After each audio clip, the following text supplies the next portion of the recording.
গুরুত্বপূর্ণ আপডেট এই মুহূর্তে একটি ফেসবুক পেজের ছবি দেখতে পাচ্ছি, বেলডাঙ্গা মুর্শিদাবাদ ফেসবুক পেজ।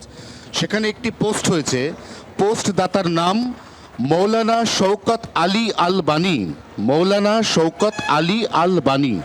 এই পোস্টের মধ্যে বৃহস্পতিবার রাতে যা বলা হয়েছে তাতে একেবারে পরিষ্কার রাগঢাক না করে বলা হয়েছে যে পরবর্তী সময়ে এসআইআর এর বিরুদ্ধে যে আন্দোলন হবে সেই আন্দোলনকে অগ্নিগর্ভ করে তুলতে হবে। অর্থাৎ সরাসরি এই ফেসবুক পোস্টের মাধ্যমে উস্কানি এবং ইন্ধন দেওয়া হয়েছে।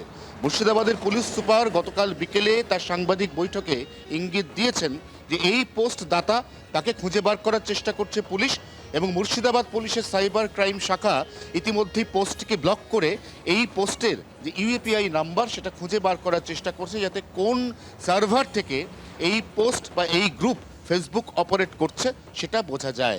সব মিলিয়ে একটা পরিস্থিতি আগে থেকেই তৈরি ছিল, একটা পরিকল্পনার চক্রান্তের ছাপ একেবারে দিনের আলোর মতো পরিষ্কার হয়ে গেছে আলবানির এই ফেসবুক পোস্টকে কেন্দ্র করে। এবং ঠিক সেই কারণেই শুক্রবার এবং শনিবার উপর্যুপরি বেলডাঙ্গার দুটি জায়গা, প্রথমে মহেশপুর এবং তারপর গতকাল বড়ুয়া মোড়, সেখানে পরিকল্পিতভাবে 12 নম্বর জাতীয় সড়ক, এই সড়ককে আটকে উত্তর থেকে দক্ষিণবঙ্গের মধ্যে যোগাযোগ বিচ্ছিন্ন করিয়ে দেওয়ার অপচেষ্টা হয়েছে। তার সঙ্গে সঙ্গে রেল, যেটা উত্তর থেকে দক্ষিণবঙ্গকে কানেক্ট করছে, সেটাকেও সম্পূর্ণ স্তব্ধ করে দেওয়ার অপচেষ্টা হয়েছে।